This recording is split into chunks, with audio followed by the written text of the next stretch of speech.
वालेकुम, I am SidNaaz. तो कैसे आप सब लोग। तो आज जो मैं रेसिपी लेके बहुत मज़े की है, उससे पहले आप लोग मेरा चैनल जो है उसको सब्सक्राइब करें, मेरी वीडियो को लाइक करें और कमेंट करके ज़रूर बताया करें कि आपको रेसिपी कैसी लगी है। तो आज की हमारी रेसिपी है पकोड़ों की। जैसा कि रमज़ान आ रहा है, पकोड़े जो हैं ये तो इफ्तारी में लाजमी होते ही हैं। तो स्टार्ट करते हैं हम आज की रेसिपी। सबसे पहले हमें चाहिए बेसन पकोड़ों के लिए। सब्ज़ धनिया लिया है हमने, धो के इसको अच्छे से काट लिया है। पालक अच्छे से धो के इसको भी बारीक काट लिया है। हमने आलू काटे हैं बारीक और लंबे थोड़े से। प्याज काटी है। सूखी मेथी ली है हमने। सब्ज़ मिर्च ली है। नमक हस्बे ज़रूरत इस्तेमाल करेंगे और मिर्च भी जितनी आप खाते हैं उतनी ही। बाकी हमने लिया है अजवाइन। अजवाइन को आपने अच्छे से साफ कर लेना है। जीरा लिया है थोड़ा सा चुटकी, और 1 चम्मच मैंने लिया है सूखा धनिया। इसको भी आपने हाथों से मसल लेना है थोड़ा सा। इसका जायका बहुत अच्छा आता है इसका, अजवाइन का। इससे पकौड़ों का जायका जो है वो डबल हो जाता है। तो चलिए रेसिपी हम बनाना स्टार्ट करते हैं। मेरी वीडियो को लाइक करें और मेरे चैनल सब्सक्राइब कर लें। तो चलें हम मटेरियल जो इसको मिक्स करते हैं। सबसे पहले हम प्याज लेंगे। आपने सबसे पहले अपने हाथ जो है उसको अच्छे से धो लेना है। प्याज डालनी है।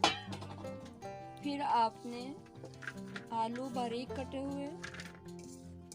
सफाई का खास ख्याल रखें आजकल, जैसा कि आपको पता है सफाई कितनी ज़रूरी हो गई है। पालक,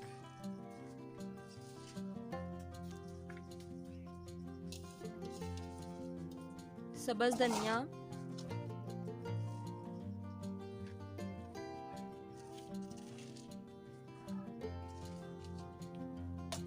इसके बाद हम डालेंगे इसमें मसाले। सूखा धनिया डाला है मैंने, नमक, अजवाइन और ज़ीरा डाला है। सूखी मेथी है, रेड चिली, सुरख मिर्च, सब्ज़ मिर्च, और इसके बाद हम बेसन डालेंगे। अब हम इसमें पानी डाल के तो इसको अच्छे से इसका पेस्ट बना लेंगे पकोड़ों वाला। इसलिए हम इसको ऐसे ही मिक्स करेंगे, बाद में पानी डालेंगे ये जब तक अच्छे से मिक्स नहीं हो जाता। इसको हमने अब सूखे को अच्छे से मिक्स कर लिया। अब हम इसमें पानी ऐड करेंगे। थोड़ा थोड़ा करके पानी ऐड करना है ताकि ये ज़्यादा पतला ना बने, और जब तक ये अच्छे से मिक्स हो जाएगा फिर हमने पानी को बस ख़त्म उतना ही ऐड करना है। देखिए हमने इसको मिक्स कर लिया है। आप चम्मच से भी इसे मिक्स कर सकते हैं, लेकिन हाथ से मिक्स जो करते हैं आपको पता है हाथ का जायका ही अलग होता है। तो हम इसको अच्छे से मिक्स कर लेना है। अब हम इसके ऑयल गरम करके तो पकोड़े बनाते हैं।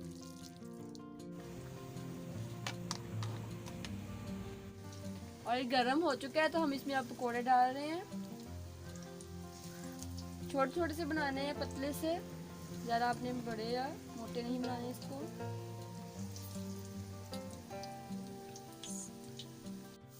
पकोड़ों को अब हम पलट देंगे। एक साइड से ये तकरीबन हो चुके हैं, दूसरी साइड से भी पक जाए।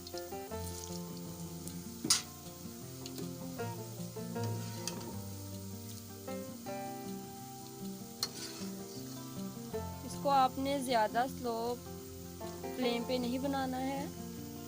आंच आपने थोड़ी सी तेज़ ही रखनी है, ज़्यादा तेज़ भी नहीं लेकिन थोड़ी तेज़ होनी चाहिए।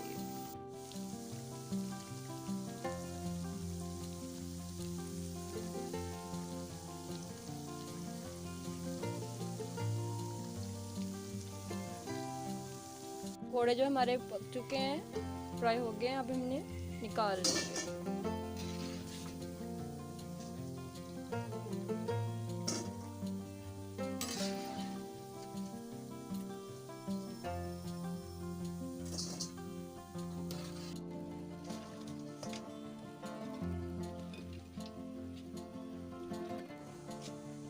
तो पकोड़े हमारे जो हैं वो रेडी हो चुके हैं।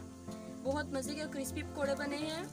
तो आप इसको एक बार ट्राई ज़रूर कीजिएगा। मेरी वीडियो को लाइक करें, चैनल को सब्सक्राइब करें और मज़ीद वीडियो देखने के लिए मेरे चैनल को वॉच करते रहें। अल्लाह हाफिज़।